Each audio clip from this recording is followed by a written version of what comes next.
2008 recession అమెరికాలో అప్పుడు నెలకొన్న ఆర్థిక సంక్షోభం ప్రపంచాన్ని కుదిపేసింది. అమెరికాలో సంక్షోభం దెబ్బకు 2008 అక్టోబర్ నుంచి 2009 ఏప్రిల్ మధ్య ప్రతి నెల సగటున 7 లక్షల మంది ఉపాధి కోల్పోయారు. ఆ ప్రభావం కొంత అప్పట్లో భారత్ పైన పడింది. 2008 అక్టోబర్ నుంచి డిసెంబర్ మధ్య భారత్లో 6 లక్షల మంది ఉద్యోగాలు కోల్పోయారు. ఇప్పుడు మళ్ళీ అలాంటి సీన్ రిపీట్ అయ్యే అవకాశం ఉందా అంటే అవుననే అంటున్నాయి ట్రేడ్ వర్గాలు. మరి ఇందుకు గల కారణాలేంటి ఈరోజు బిగ్ స్టోరీలో తెలుసుకుందాం.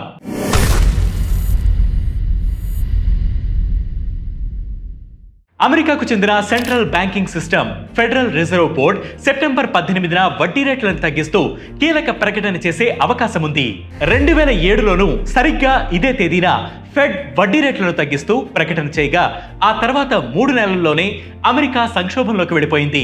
ఆ ప్రభావం ప్రపంచ దేశాలపైన పడింది. ఇప్పుడున్న పరిస్థితులు కూడా రెసెషన్ కు దగ్గరగా ఉన్నట్లు భావిస్తున్న ట్రేడ్ వర్గాలు ఈ డేట్ తో సహా ఇప్పటి సిచ్యువేషన్ ను నాటి పరిస్థితులకు కంపేర్ చేస్తూ గ్లోబల్ రెసెషన్ రిస్క్ ఉందని హెచ్చరిస్తున్నాయి.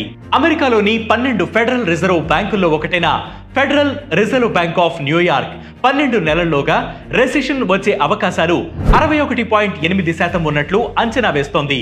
జేపీ మోర్గన్ వంటి బడా కంపెనీలు సైతం 2025లో రెసెషన్ ఛాన్స్ 45% పైనే అని చెబుతున్నాయి. 2008లో రెసెషన్ కు మూల కారణం అమెరికన్ బ్యాంకులు అతిగా లోన్స్ ఇవ్వడమైతే ఇప్పుడు యుఎస్ టెక్ స్టాక్స్ లో ముప్పు పొంచి ఉందట. 2010, 2020 మధ్య తక్కువ వడ్డీ రేట్లు ఉండడంతో టెస్లా, ఊబర్, ఎయిర్ బిఎన్బి వంటి సంస్థల సహా సిలికాన్ వ్యాలీలోని అనేక స్టార్టప్లకు భారీగా క్యాష్ ఫ్లో వచ్చింది.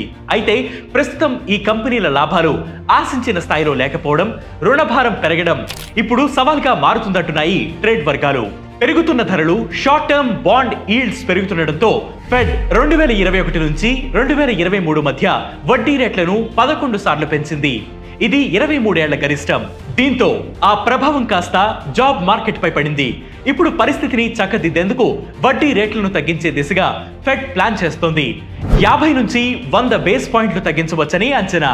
2007లో వడ్డీ రేట్లు తగ్గించడంపై ఆలస్యంగా నిర్ణయం తీసుకోవడం వల్లే ఫెడ్ రెసెషన్ ను ఆపలేకపోయిందని అప్పట్లో విమర్శలు వచ్చాయి. ఈసారి ఆ పరిస్థితి రిపీట్ కావద్దని ట్రేడ్ వర్గాలు ఆశిస్తున్నాయి. ఒకవేళ రెసెషన్ వస్తే అది ప్రధానంగా భారత్ ఎగుమతులపై ప్రభావం చూపించే అవకాశం ఉంది. మరి 2007 సీన్ రిపీట్ అవుతుందా లేక అమెరికా సహా భారత ఆర్థిక వ్యవస్థ ఈ గ్లోబల్ రెసెషన్ రాకుండా ఎదుర్కొంటుందా అనేది ఆసక్తికరంగా మారింది. ఇలాంటి బిగ్ స్టోరీస్ కోసం ప్రతిరోజు సాయంత్రం 6 గంటలకి వేటి న్యూస్ యాప్ ని ఫాలో అవ్వండి. దాంతోపాటు వేటి న్యూస్ తెలుగు యూట్యూబ్ ఛానల్ ని సబ్స్క్రైబ్ చేయండి.